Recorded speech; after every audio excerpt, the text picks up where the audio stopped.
Unexpected candidate BJPಯವರು 2023ರಲ್ಲಿ ಇಲ್ಲಿಂದಲೂ ಬಂದ್ಬಿಟ್ರು. ಉದಯೋನ್ಮುಖ ಆಟಗಾರನ type B.Pharm ತಗೊಂಡು ಬಂದು ನಾವು ಕೆಲಸನೂ ಮಾಡಿದ್ವಿ. ಅವ್ರು ತಗೊಂಡಂಥ ಮತಗಳು ನಿಮಗೆ ತಮ್ಗಳಿಗೆ ಗೊತ್ತಿದೆ. ಸಾಮಾನ್ಯ ಕಾರ್ಯಕರ್ತರು ಕೊಟ್ಟರು 10-15 ಸಾವಿರ ಮತಗಳನ್ನ ತಗೊಳ್ಳೋವಂಥ ಪಕ್ಷ ಸಂಘಟನೆ ಎಲ್ಲ ಮಾಡಿದ್ವಿ. BJP ಇಲ್ಲ ಅಂತೇನಿಲ್ಲ ಅಲ್ಲಿ. ಆದರೆ ಅಭ್ಯರ್ಥಿ ಅವತ್ತು ಎಲೆಕ್ಷನ್ ಮುಗಿಸ್ಕೊಂಡು ಹೋದಂಥವ್ರು ಇದಂಗೆ ಬಂದು ಪತ್ರಿಕಾಗೋಷ್ಠಿ ಮಾಡೋದು. ಪಕ್ಷದ ಒಬ್ಬ ರಾಜ್ಯ ಪ್ರಧಾನ ಕಾರ್ಯದರ್ಶಿ ಇದ್ದಾರೆ ನಮ್ಮ ಜಿಲ್ಲೆಯವರಾದಂಥ ಪ್ರೀತಮ್ ಗೌಡ್ರು, ಅವ್ರ ಬಗ್ಗೆ ಏನೇನೋ ಮಾತಾಡೋದು. ಪಕ್ಷದಿದೆ ಆ ರೀತಿ ಇದ್ದರೆ ಪಕ್ಷದ 4 ಗೋಡೆ ಮುಂದೆ ಆಫೀಸ್ನಲ್ಲಿ ಬಂದು ಜಿಲ್ಲಾಧ್ಯಕ್ಷರು ರಾಜ್ಯಾಧ್ಯಕ್ಷರ ಮುಂದೆ ಚರ್ಚೆ ಮಾಡಬೇಕು. ಈ ರೀತಿ ಎಲ್ಲ ಬಂದು ಇಲ್ಲಿ ಆಗಿದೆಲ್ಲ ಮಾತಾಡೋದು ಇದೆಲ್ಲ ಪಕ್ಷಕ್ಕೆ ಸಹಿಸ್ಕೊಳ್ಳೋಕ್ಕಾಗಲ್ಲ.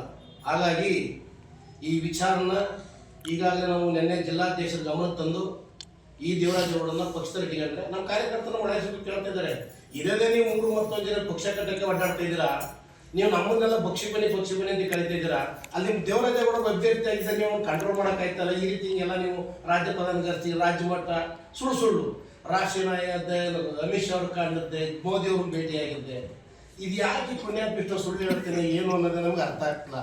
ನಾವು ಪಕ್ಷದ ಕೆಲಸ ಸುಮಾರು ಇಲ್ಲೆಲ್ಲ ಇರೋರು ಪಕ್ಷದ ಕೆಲಸ ಮಾಡ್ಕೊಂಡು ಬೂತ್ ಮಟ್ಟದಲ್ಲಿ ಹೋಗಿ ಪಕ್ಷ ಸಂಘಟನೆ, ಬೂತ್ ಸಮಿತಿ, ಬೂತ್ ಅಧ್ಯಕ್ಷರುಗಳು, ಶಕ್ತಿ ಕೇಂದ್ರ ಅಧ್ಯಕ್ಷರು, ಮಹಾಶಕ್ತಿ ಈ ರೀತಿ ಮಾಡ್ತಿದ್ರೆ ಇವ್ರು ಬಂದು ಈ ರೀತಿ ಹುಚ್ಚಾಡ್ತಾನೆ. ಅದಕ್ಕಾಗಿ ನಾವು ಯಾವಾಗಲೂ ಸಹ ರಾಜ್ಯಾಧ್ಯಕ್ಷರಾದಂಥ ವಿಜಯೇಂದ್ರನ ಭೇಟಿಯಾಗಿ ಇಂಥ ದೇವರಾಜೇಗೌಡನ ಪಕ್ಷದಲ್ಲಿ ಇಡೋಕ್ಕೆ ಯಾವುದೇ ರೀತಿಯ ನೈತಿಕತೆ ಇಲ್ಲ. ಅವನ್ನ ಈ ಕೂಡಲೇ ಪಕ್ಷದ ಉಚ್ಚಾಟನೆ ಮಾಡಬೇಕು. ಇಂಥವ್ರು ಪಕ್ಷಕ್ಕೆ ಬೇಕಾಗಿಲ್ಲ, ಪಕ್ಷದ ಆಸ್ತಿ ಅಲ್ಲ, ಇವರು ಪಕ್ಷಕ್ಕೆ ನಷ್ಟ ಉಂಟು ಮಾಡ್ತಾರೆ. ಹಾಗಾಗಿ ಅವ್ರ ಬಗ್ಗೆ ಇನ್ನೂ ಹೇಳೋಕ್ಕೆ ತುಂಬ ಇದೆ, ಅದು ಬೇಡ ನಮ್ಗೆ ಆ ರೀತಿ ಇದು ಅಂಥ ಇದನ್ನು ನಮ್ಮ ಅಭ್ಯರ್ಥಿ ಸಿಕ್ಕಿದ್ದರೆ ನಮಗೊಂದು ಮಹಾ ಅಪರಾಧ ಅದು ಆಗ್ಬಿಟ್ಟಿದೆ. ಮುಂದೆ ಅದು ಆಗಬಾರ್ದು ಅಂತ ರಾಜ್ಯದ ಮಟ್ಟಕ್ಕೆ ಮತ್ತು ರಾಷ್ಟ್ರೀಯ ಮಟ್ಟಕ್ಕೆ ಪತ್ರ ಬರೆಯುವಂಥ ಕೆಲಸನ ನಾವು ಮಾಡ್ತಾ ಇದ್ದೀವಿ ಅಂತ ಈ ಮೂಲಕ ನಿಮ್ಗೆ ಹೇಳೋಕ್ಕೆ ಇಷ್ಟಪಡ್ತೀನಿ.